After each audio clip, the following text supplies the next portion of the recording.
I woke up choking my oxygen machine, silent dead, like someone pulled the plug on my life. I staggered to the window vision, shaking, and that's when I saw her, Marcia Klein, HOA president, standing at my power meter with heavy-duty cutters like she was pruning roses. She looked straight at me and snapped the line anyway. My backup tank hissed weakly, barely minutes left. I grabbed it, hands shaking, heart slamming. And right as the air thinned to nothing, I realized something terrifying. Marcia didn't just cut my power, she wanted me helpless for what came next. Marcia didn't even pretend it was a mistake. The moment she cut the line, she marched across my yard like she owned it, clipboard tucked under one arm, cutters swinging at her side. The woman had the calm, purposeful walk of someone who believed rules made her bulletproof. "Mr. Cole," she called out. "Voice syrupy, your lawn ornament violated. Section 8B. Captain Rusty was positioned 3 inches over the boundary. Non-compliance leads to amenity suspension. Amenity." She used that word while watching me gasp for air. I pushed open the door, dragging the nearly empty tank with me. "Marcia, that wasn't an amenity. That was my oxygen supply." She didn't flinch. "Then perhaps you should consider decor that aligns with community standards." Cedar Ridge prides itself on order. Chaos spreads quickly. One sentence, just one, was enough to remind me why she did this.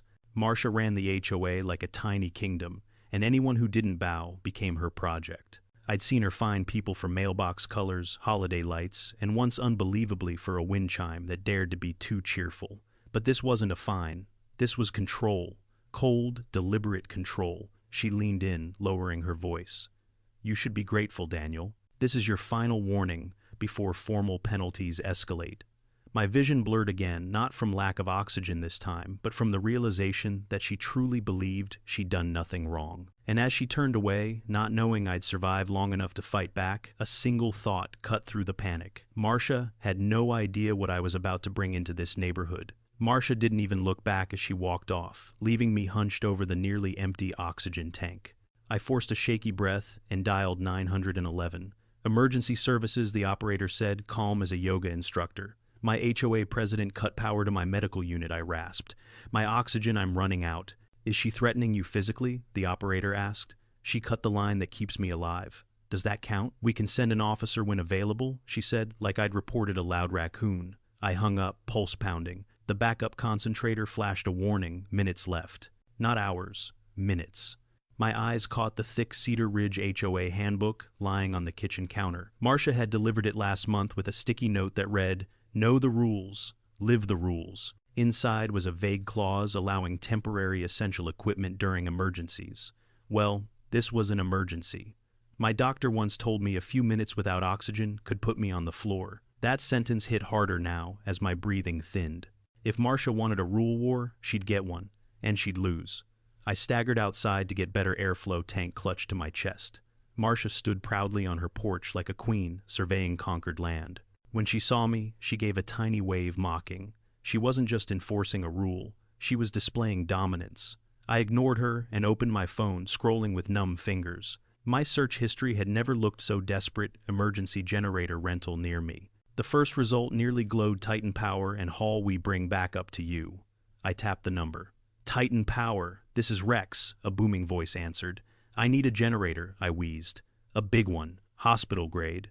Rex whistled. "How big we talkin', friend? Big enough to tell my HOA to go to hell." A laugh like rolling thunder came through the phone. "Got a 35-ton industrial rig sittin' here, fresh off a hospital project. She's ugly, loud, and drinks diesel like a champ. How fast? 30 minutes if traffic behaves?" I nearly collapsed from relief. "Send it." As I hung up, Marcia called across the street, "Daniel, I hope you're learning your lesson." I turned slowly toward her. "Oh, Marcia," I said, breath trembling. "You have no idea what lesson is coming." The ground shook before I heard it. A low rumble, then a heavy roar like a freight train entering Cedar Ridge. Neighbors poked their heads out. Curtains lifted. Dogs barked. Then it appeared a massive yellow generator rig crawling down the cul-de-sac. Titan Power and Hall, painted across the side in bold black letters. Marcia froze on her walkway, jaw slack. Rex stepped out first, built like he could bench press the truck itself. "Daniel Cole," he boomed, spotting me with the oxygen tank. I raised a hand. "That's me. We brought your heartbeat," he said, tapping the side of the generator. His partner began unspooling cables thick enough to tow a building. Marcia marched toward us in outrage, shouting something about noise standards, but Rex didn't even look her way. Within minutes, they connected the lines. The machine coughed, sputtered, then roared alive, a deafening, glorious blast of power. Inside my house, my oxygen concentrator blinked awake.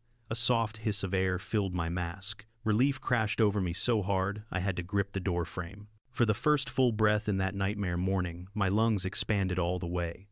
Marcia's eyes widened in horror. I wasn't collapsing. I was recovering, and she had just created the most expensive, loudest retaliation Cedar Ridge had ever seen. Sirens weren't far behind. A police cruiser rounded the corner, slowing as the officer spotted the towering generator blotting out half my driveway.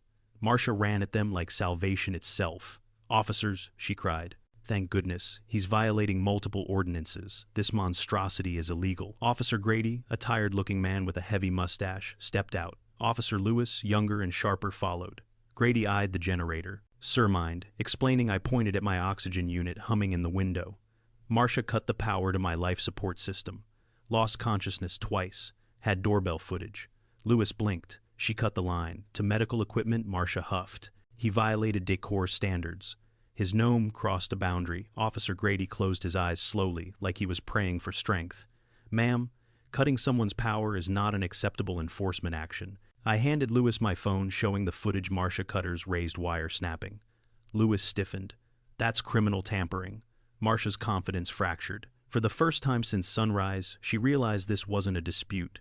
This was evidence. As the officers questioned her, another vehicle pulled up, a white city truck with utility and code enforcement stenciled on the side. Inspector Hall stepped out, clipboard-ready expression carved from stone. Marcia's face lit with hope.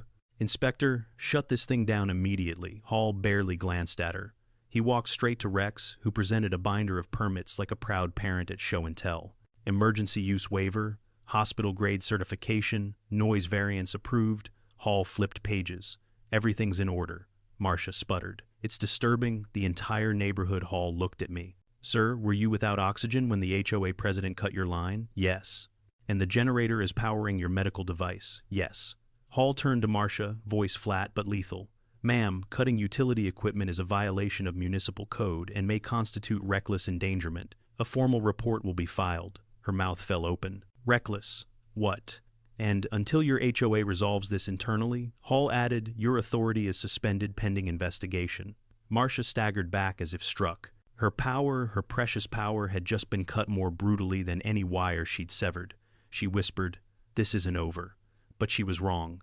It had only just begun, and the entire neighborhood was about to watch Cedar Ridge's queen crumble. By late afternoon, every driveway in Cedar Ridge hummed with gossip.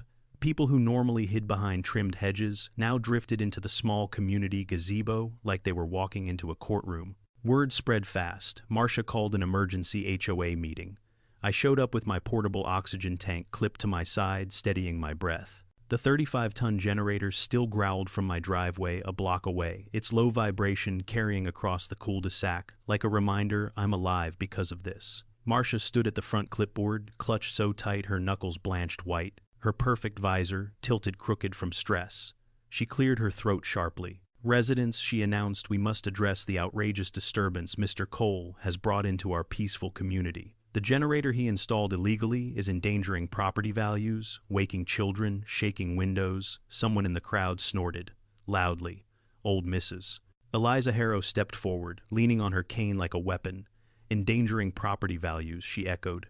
"Marcia, you cut his power while he was on oxygen. That wasn't enforcement, that was cruelty." Murmurs spread. Heads nodded. Marcia sputtered. "He placed a lawn ornament. A lawn ornament didn't almost kill him," Mrs. Harrow snapped. Another voice rose, Mr. Dempsey from the corner lot. "If he hadn't brought that generator, we'd be planning a funeral right now." I stayed quiet, letting the crowd's discontent build. The shift was palpable. For the first time, Marcia wasn't controlling the room. The neighborhood was turning. Attorney Amelia Tran, calm and sharp-eyed, stepped forward next. She held the Cedar Ridge bylaws like she was about to conduct a surgical strike. "Let's be clear," Amelia said, flipping to a marked page. "No section of the HOA charter gives the president or anyone the right to interfere with a resident's utilities. In fact, Article 12 explicitly prohibits obstruction of essential services." She looked up at Marcia, pinning her with a stare. "Electricity powering medical equipment is not optional. It is not decorative. It is essential." A ripple of agreement moved through the crowd. Amelia continued, Furthermore, tampering with electrical lines is a violation of municipal code. And since Mr. Cole provided video evidence, I tapped my phone, and on the large portable screen residents used for movie nights, the footage played Marcia stepping toward my meter. Marcia lifting the cutters. Snap. A collective gasp tore through the gazebo. Marcia lunged forward. That footage is taken out of. It's time-stamped. Amelia cut in. Clear, unambiguous, and admissible. Officer Lewis, who had stayed to witness the meeting, added, "We've already forwarded the report to the city. This is now part of an open investigation." Marcia froze. Her last shield authority was gone.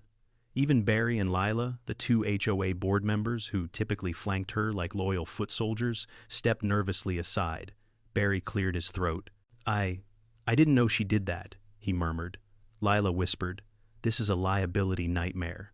In a single moment, the facade Marcia had built over years cracked wide open, and the entire neighborhood saw who she really was. Not a protector of order, a danger. With the evidence laid bare, and the crowd boiling with anger, the meeting shifted into something Marcia had never expected: a vote. Barry, hands shaking, spoke first. "As treasurer, I move for an immediate leadership review." Lila followed, voice trembling. "Seconded." Marcia slapped her clipboard down so hard it echoed. "You can't do this. I am the HOA. Cedar Ridge needs structured discipline." "No," Eliza Harrow said firmly. "We need safety. And compassion. You brought neither today." Residents began raising their hands, tentative at first, then faster. A sea of arms lifted around me. Every hand meant one thing: remove her. Marcia spun toward me, eyes burning. "You did this. You turned them against me." I didn't answer. I didn't need to. She tried to regain control. "This vote is invalid. I refuse." Officer Lewis stepped forward. "Ma'am, I need you to understand that continuing to oversee HOA matters while under investigation is not advisable." Her mouth snapped shut. The reality hit her hard. She wasn't leading anything. Not anymore. Barry swallowed hard. Motion carried. Effective immediately, Marcia Klein is suspended from all HOA duties pending investigation. Gasps. Whispers. A couple of relieved sighs. Then the moment that sealed her fate, a city courier walked briskly into the gazebo, manila envelope in hand. "Marcia Klein," he asked. She stiffened. "What now?" He placed the envelope in her hands. "Official notice from Municipal Code Enforcement and the City Attorney's Office." Her fingers trembled. Her eyes scanned the first lines. Her face drained to chalk. Reckless endangerment, utility interference, pending penalties. She staggered back a step. For once, Marcia Klein, the iron-fisted queen of Cedar Ridge, had no words. The neighborhood stayed silent, watching the fall of a tyrant. And all I could think was, this morning she thought cutting my power would make me helpless. Instead, it made her powerless. Completely. The walk back from the gazebo felt different this time, lighter somehow, even with the oxygen tank clipped to my side. The 35-ton generator still rumbled on my driveway, like a stubborn heartbeat shaking the afternoon air. Neighbors drifted toward the sidewalk in small clusters, pretending to check mailboxes, while clearly keeping an eye on the machine that had just brought down their HOA president. Jenna Sparks arrived with her van, hopped out, and gave the generator an approving whistle. "Well," she said, swinging her tool bag over her shoulder, "this thing isn't quiet, but it sure sends a message."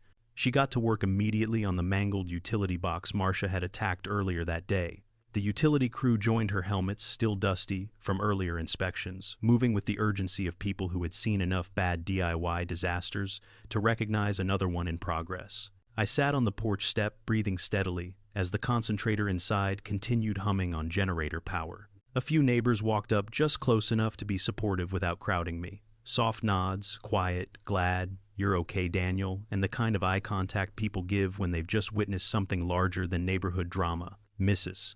Harrow stationed herself next to me, like a personal guard dog in a sun hat. "Don't worry," she said, tapping her cane on the porch.